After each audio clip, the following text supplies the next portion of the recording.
Welcome to Following on India. I'm Jarrod Kimber. With me is Saurabh Somani. We're on the talkSPORT Cricket YouTube channel, and we're going to talk about a sport where it is possible for a number 11 to hit Pat Cummins for 6, and then also at the same time to be told it is too dark to play cricket. Saurabh, I was going to say, where do we start? Let's just start with the fun bit. I thought India were always going to pass the follow-on. I didn't think they were going to do it with an epic last wicket stand between Akash and Jasprit Bumrah. We need to make last wicket stands mandatory, in all tests. They're just so much fun. There's nothing that compares to it. The last wicket, and bowling teams are expecting to soon be batting or for the match to be over, and then it just goes on, and especially when outrageous shots are hit off the best bowlers. It's just, I think no matter which team does it against which opponent, it's always fun. But on a serious note, I also didn't think they would pass the follow-on with the last wicket stand. Although I was very intrigued with the identity of the 10 and 11 and 9, I guess. Because I thought Mohammad Siraj was the natural number 11 in this batting lineup. But they sent him in at 9. And they sent the two better bats at 10 and 11. So I have a very vibes-based theory on this with no evidence at all. It's that when Nitish Reddy got out, it was around the 60th over. They wanted to send in the lesser bat so that they could draw overs from the two fast bowlers. No Hazelwood.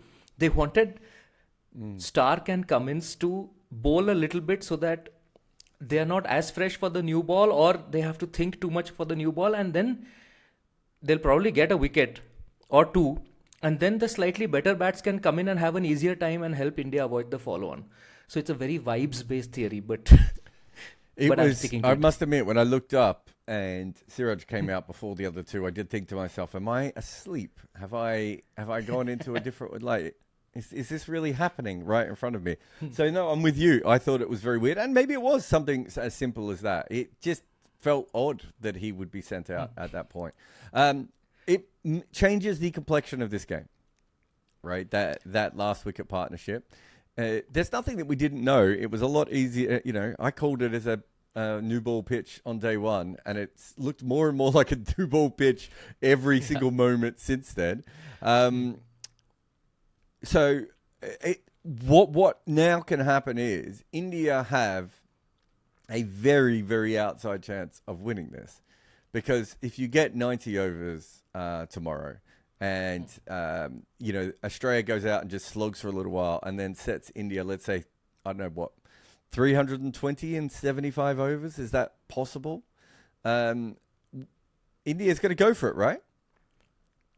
I think they'll... I don't know if they would be so bold as to go for it right from the start. I think they went for it from the start of this innings. Yeah, but we have seen how they switched their first innings and second innings batting, in Perth also. So, I think it would be very bold to go for it from the start, especially given the batting form. Unless they, do the logical thing and send in Bumrah and Akash at 3 and 4, then we can think about going for it. Keep them batting as long as you can. Yeah. Just tell them to stay out there in the middle. So, okay. The problem is, it won't be 75 overs, will it? It'll probably be about 70, because you've got to bowl them out, then you've got to go out and bat and everything else. But what is Australia comfortable in setting India when they don't have Josh Hazelwood is the other question, right? Yeah, and then there is also the threat of rain around tomorrow, right? I know there was rain forecast today and it didn't really come too much, but there is rain forecast tomorrow. So I don't know how they can plan for that. They'll have to just... and they don't have Hazelwood. That is another factor. So they'll have to, I guess, just come out and slog. And then based on how successfully they are slogging, because it is still a new ball wicket and India still have Jasprit Bumrah the bowler, apart from Jasprit Bumrah the batsman, and Akash the bowler. So... I don't know how easy it'll be. I think it'll all depend on how Australia's initial bit goes. And then based on how that goes and when they declare, it'll then depend on how India's initial bit goes. So there's a lot of too many ifs, I think. we called it at the start, right? It's going to be a draw if there's rain. So I'm still sticking to that. It's going to be a draw. So Australia is 22-1 to win the test, and India is 130-1. So everyone thinks it's going to be a draw. But I suppose the point being is that there actually are very normal cricket ways that either side could actually force a result here if they wanted to. The biggest question is how far Australia want to push it, especially with Hazlewood injured. And then in India's case, it's really, if they were to make a chase and start to make some runs, if there is going to be enough time because of the rain and everything else. Let's pivot a little bit here. Let's talk about Hazlewood, actually. So Hazlewood is not just out of this test. He is out of this series. He's been, there's been about, I was going to say he's been close to the form bowler in the world in test cricket this year, but there's been about 4 of them who are averaging about 13 or 14 runs per wicket. So he's one of the 4 guys this year who's been unplayable. How does that make you feel about the rest of the series, knowing that Hazlewood's not going to play? And it means that Australia can't just load up with the 4-seam option now. Or probably won't, anyway. No, I think that is the most crucial thing. That means they're always going to go in with a 3-seam attack. At least it's more likely. Because I don't see them have... obviously, Scott Boland will come in for Hazlewood. And Scott Boland is not to be underestimated at all. I think Adelaide showed that. His record in Australia has anyway showed that, if at all people were underestimating him.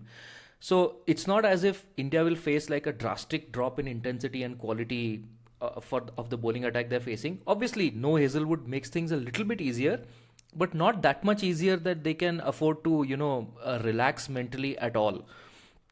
So, but the most important thing is that, they'll probably have Lyon in the attack. So, India can have a little bit more ease in the mind that perhaps Melbourne and Sydney are not going to be out-at-out seam pitches, because Australia are going to need Lyon in the attack now.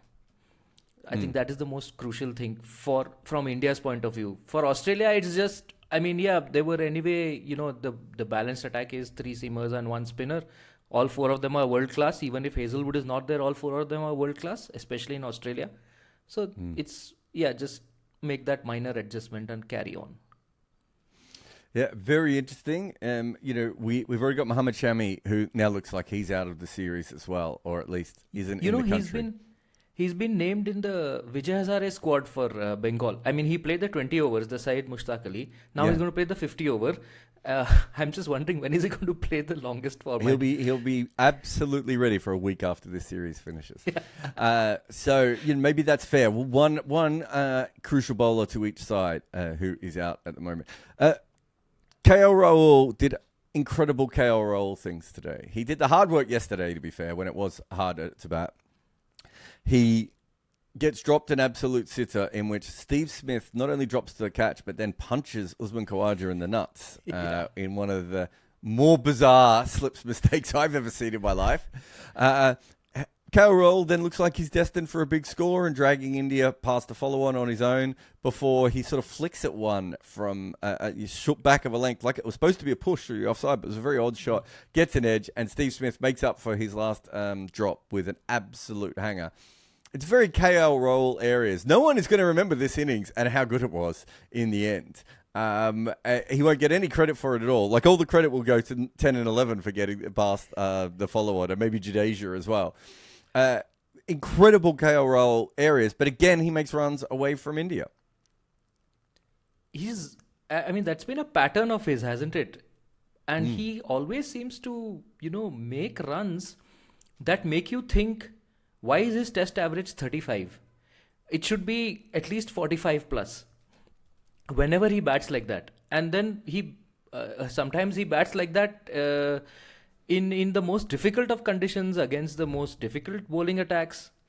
And then he goes and fails in slightly easier places. So, KL Rahul is just an enigma. I don't know, have you been able to solve the KL Rahul enigma? Or even you have come up against a wall? Look, I think he was probably slightly overrated when he was coming through. And a lot of the issue with KL Rahul is that everyone thought he was going to be the next god of Indian batting. And as we've seen with Prithvi Shaw, it's a big fall if you can't live up to that. I think on top of that, he's probably one of those players who is cursed with the fact he can bat any position 1 to 6. Whereas actually, he probably should just be batting in the top order. And so his record at the top of the order, for considering the rest of the world and how they're going, is pretty good. But what's really interesting about him is, 2016, 2017, he averages over 50 batting in India. Since then, he hasn't made a single run in India. At that stage, he couldn't make any runs away. And now he makes all of his runs away. Like, none of it makes sense when you look at KRL. It's completely scattergun. He's obviously a very, very talented player, but he's not quite an elite level player. And I wonder what in a normal era where people are scoring runs more consistently, he probably averages in his 40 and no one even questions him. But because he's averaging in the 30s, right? And it just looks worse, doesn't it? Do you know what I mean? Like, it's like Virat Kohli's drop-off compared to Ricky Ponting's drop-off. As we said, they're not that much different, but no one questioned Ponting's one, whereas with Kohli, everyone is questioning it. So there is an issue with that, and that's the thing, again, of he's batted really well, but this isn't 100. Quite often when he makes a great 100, India still lose. When he plays a great innings like at Perth, someone at the other end makes a better innings. Like, there's always a reason to not give him credit when he deserves credit. Yeah, he would be like the hero's best friend. No, if this was a movie, he would never get the starring role. Like, he would come in with the full package. You think, okay, this guy is action hero material. He can do all the stunts. He can emote. He can romance or whatever. But then he always gets stuck with the hero's best friend role, who dies just before the climax and who the hero avenges. So he's important to the plot, but he's not there for the end. Yeah. No, I think that's very, very fair. It was a good knock, though. What about Jadeja? He's back. India's biggest problem at the moment is they keep picking all these bowling all-rounders who can only bat. Yeah, I wanted to ask you about that. Now, India have an actual problem because Jadeja and Nitish are looking like some of their better batters, but they are not in their top 5 if you just select based on bowling. Now, what do they do? Of course, one way to go completely radical is get them in at the positions of 4 and 6, which are not scoring runs. Will not name the names, but and then just get in Dhruv Jurel or someone and another bowler. But obviously, that's not going to happen. But this, I think, creates a problem for India unless they are really bold about it and they say that, okay, we like Nitish, we really like what he's done, but he's not amongst our top 4 bowlers. And Jadeja is the better bat, so we'll play Jadeja as the batting all-rounder and pick the 4 best bowlers. Yeah, now they've got Akash, Deep and Bumrah to come in at 8 and 9. They're stacked. I think I talked about this, was it earlier in this test perhaps, about the Ashton Agar thing. Right? Yeah. Australia had a similar thing where Ashton Agar went from batting at number 11 and being the best bat to batting at number 8, but not taking any wickets. And if you're in the side to take wickets, giving runs might seem very helpful, but doesn't actually help all that much in the end, because you need to be able to take the wickets to win the game.